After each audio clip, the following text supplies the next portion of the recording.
So much motherfucking design on right now. Break it down, bring it back, make it clap. I got 3 old thoughts, new guap, wear that thing. Bitches on my line, and you know they come strapped. Hold up, what it not, 45, scope it cash like, whoa. How you fucking with these hoes out? Di sini saya akan menjelaskan mengenai nilai pendidikan karakter yang berkaitan dengan nilai budaya atau kearifan lokal dari suku Ambon. Suku Ambon merupakan suku campuran Austronesia Papua yang diketahui berasal dari Kepulauan Lease serta diduga berasal dari bagian barat Pulau Seram. Salah satu bentuk kebudayaan yang masih dilestarikan oleh masyarakat suku Ambon adalah upacara cuci negeri atau Nae Baileu. Dalam upacara ini, negeri suku Ambon harus dibersihkan mulai dari rumah-rumah, pekarangan, baileo, kemudian dilanjutkan dengan acara makan-makan dan minum bersama. Suku Ambon sebelum kedatangan Islam dan Kristen, suku Ambon memuja roh, percaya pada makhluk-makhluk halus, roh leluhur dan kekuatan-kekuatan gaib. Dalam pemujaan roh suku Ambon dikenal gagasan Upu Ama atau makhluk halus baik dan makhluk halus jahat. Demikian pula Upu Lanite dan Upu Datu yang mereka anggap sebagai maha pencipta dunia. Roh leluhur bersifat melindungi bila orang-orang tersebut melaksanakan adat, tetapi menghukum bila mereka tidak melaksanakannya. Sementara itu, kekuatan gaib dipercayai ada pada benda-benda pusaka, hewan atau tumbuhan tertentu, sehingga mereka harus diperlakukan baik agar membawa kebaikan dan kekuatan seperti kain merah yang dianggap sebagai penangkal penyakit dan bahaya.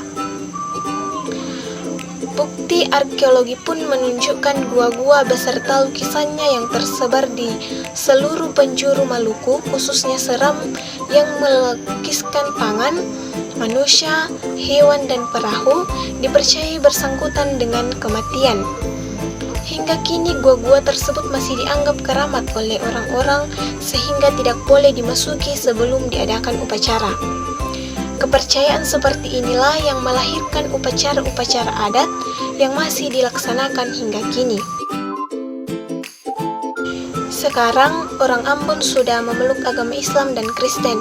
Jumlah pemeluk agama Islam sedikit lebih banyak, dan mereka umumnya lebih terampil dalam bidang perdagangan dan ekonomi. Sedangkan orang Ambon pemeluk agama Kristen lebih banyak memilih pekerjaan sebagai pegawai negeri, guru, dan tentara. Namun kehidupannya sehari-hari mereka masih menjalankan kegiatan adat tertentu dari kebudayaan lama dan menjadi salah satu identitas kesuku bangsaan yang menonjol, seperti mengadakan upacara Nae Baileu atau upacara cuci negeri yang merupakan warisan kepercayaan nenek moyang mereka. Dalam menangani masalah kematian dan pelaksanaan upacaranya, mereka selesaikan lewat kesatuan sosial adat yang disebut Mubabet. Nilai toleransi suku Ambon, kerukunan bersifat dinamis. Karenanya, kondisi masyarakat Ambon yang rukun harus senantiasa dirawat agar terus terjaga. Salah satu upaya yang bisa dilakukan adalah dengan terus menumbuhkan sikap toleransi, menciptakan kedamaian di antara umat yang berbeda dalam suatu masyarakat yang memiliki kemajemukan. Kedamaian bisa terwujud manakala didasari adanya sikap saling menghormati dan menghargai. Perbedaan nilai yang diakibatkan oleh pengaruhnya beberapa pihak terhadap masyarakat Ambon, kemudian mendorong para pemimpin negeri-negeri di Pulau Ambon untuk membentuk nilai persaudaraan agar menyatukan perbedaan nilai pada suatu kesepakatan nilai, tentunya agar memastikan keberlangsungan kehidupan yang baik dan harmonis pada semua kepentingan kehidupan sosial kemasyarakatan secara luas. Nilai persaudaraan dalam bentuk pela gandong, nilai persaudaraan yang telah diinisiasi dan diinvestasikan oleh para pendahulu di Ambon. tentunya adalah bentuk pertanggungjawaban para pendahulu untuk memastikan kehidupan yang senantiasa mengedepankan aspek toleransi, saling mengenal, saling menghargai, saling membutuhkan, tentunya merupakan nilai toleransi guna mempertegas kepentingan yang menyatukan, nilai perbedaan dalam nilai kebersamaan. Bentuk kerjasama tanpa pamrih yang hidup dan berkembang di sepanjang kehidupan orang Ambon. Di sini mengandung nilai gotong royong, yaitu partisipasi masyarakat untuk membangun Ambon sekarang dan akan datang, hendaknya terus dilandasi dengan semangat kegotong royongan. Masyarakat Maluku khususnya Kota Ambon sejak dahulu telah mengenal 3 prinsip gotong royong. Yang pertama, budaya Masohi. Istilah Masohi berasal dari Kabupaten Maluku Tengah, merupakan suatu bentuk kerjasama secara spontan sehingga suatu beban hidup menjadi resiko sepenanggungan bersama. Yang kedua, Badati, dan yang ketiga, Ma'arin dan Ma'ano. Dalam membangun desa atau negeri yang merupakan peranata sosial dan menjadi kebanggaan seluruh rakyat di daerah Ambon.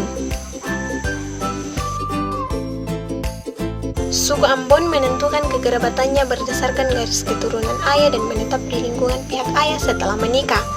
Di sini mengandung nilai tanggung jawab, yaitu satuan kekerabatan paling kecil adalah tate moyang yang berisikan orang-orang yang memiliki satu moyang, lalu famili atau kerabat yang berisikan keluarga inti dengan sanak saudaranya, baik dari pihak ayah maupun ibu. Satuan famili saling memiliki tanggung jawab untuk membantu saat ada masalah dan upacara mengenai hal-hal penting dalam kehidupan seperti kelahiran, perkawinan, dan kematian. Suku Ambon juga memiliki nilai yang kreatif, seperti contoh Festival Eri yang memacu pengembangan pariwisata dan ekonomi kreatif di Kota Ambon, seni budaya yang mempunyai nilai serta potensi alam dengan kearifan lokal yang menjadi akar tradisi. Kearifan lokal ini menjadi akar tumbuhnya kehidupan yang harmonis, religius, dan sejahtera yang akan terus dibina dan dirawat serta ditumbuh kembangkan sehingga mampu mewujudkan jati diri Ambon di tengah jati diri modern, sekaligus membangun dan membangkitkan dunia jasa dan usaha pariwisata di Ambon. Partisipasi masyarakat terutama sanggar tani dengan berbagai ide dan gagasan kreatif merupakan kunci untuk memajukan pariwisata Ambon. Partisipasi tersebut lanjutnya melalui berbagai kegiatan yang konstruktif dan strategis dalam mendorong kemajuan pariwisata dan upaya membangun budaya bangsa untuk mengangkat harkat dan martabat daerah yang pada akhirnya menjadi kebanggaan bersama selaku warga kota. Nilai budaya yang lain di suku Ambon yaitu nilai pekerja keras. Salah satu dari 2 mata pencaharian adat di suku Ambon adalah tukang kebun. Suku Ambon menanam berbagai macam sayuran, rempah dan buah-buahan di ladangnya, diantaranya kasbi atau ketela yang dahulu dibawa oleh Portugis untuk memperbaiki gizi masyarakat setempat. Sagu yang merupakan makanan pokok pun dibudidayakan oleh para tukang kebun, meski dulunya diambil langsung dari alam. Pekerjaan adat lainnya yakni nelayan selalu dimulai dengan berdoa sebelum melaut. Dalam hal pernelayan juga dikenal 2 upacara adat, yaitu turun perahu baru dan turun jaring baru. Keduanya dipimpin oleh tokoh agama. Upacara yang pertama disebut dilakukan di atas perahu, sedangkan yang satunya di rumah pemilik jaring. Keduanya memiliki tujuan keselamatan sang nelayan. Selain jaring, dikenal pula alat seperti sero atau bubu, anyaman bambu yang diletakkan di laut dangkal. Nelayan menangkap ikan di Labuang, daerah penangkapan ikan yang sudah dibagi tiap negeri. Istri para nelayan juga bekerja sebagai jibu-jibu atau penjual ikan pada siang hari. Sejak zaman Belanda hingga kini, ada banyak orang Ambon yang bekerja sebagai pegawai negeri dan tentara.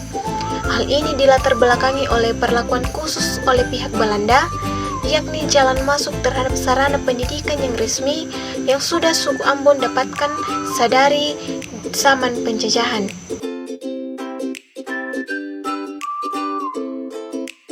Secara umum, masyarakat Ambon Maluku mengenal 3 jenis pela, yaitu yang banyak mengandung nilai kepercayaan, kejujuran, bersahabat, dan rukun.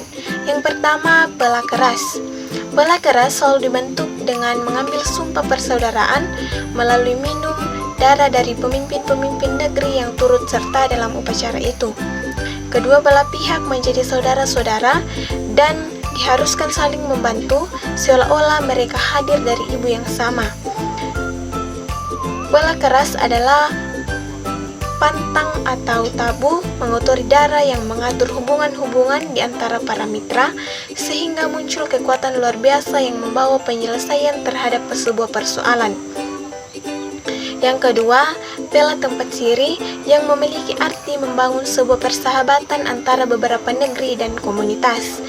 Bela ini lebih menekankan pada perilaku persahabatan, mengutamakan sikap menghargai orang lain dengan menggunakan simbol makan siri. Secara tradisional, siri dikunyah untuk kesenangan sama dengan merokok. Mengunyah siri bersama-sama adalah tanda persahabatan. Ketika orang yang tidak dikenal bertemu atau datang ke suatu daerah atau negeri, suguhan siri merupakan tanda persahabatan yang mengandung arti membuka peluang untuk saling mengenal secara utuh, menghindari saling mencurigai, mencegah pertentangan atau perkelahian, sehingga secara adat, tempat siri adalah salah satu pelengkap adat yang selalu disediakan dalam pelaksanaan upacara adat. Yang ketiga, bela gandong adalah suatu institusi atau lembaga budaya yang mencerminkan hubungan persaudaraan, persahabatan, kekeluargaan, dan kekerabatan.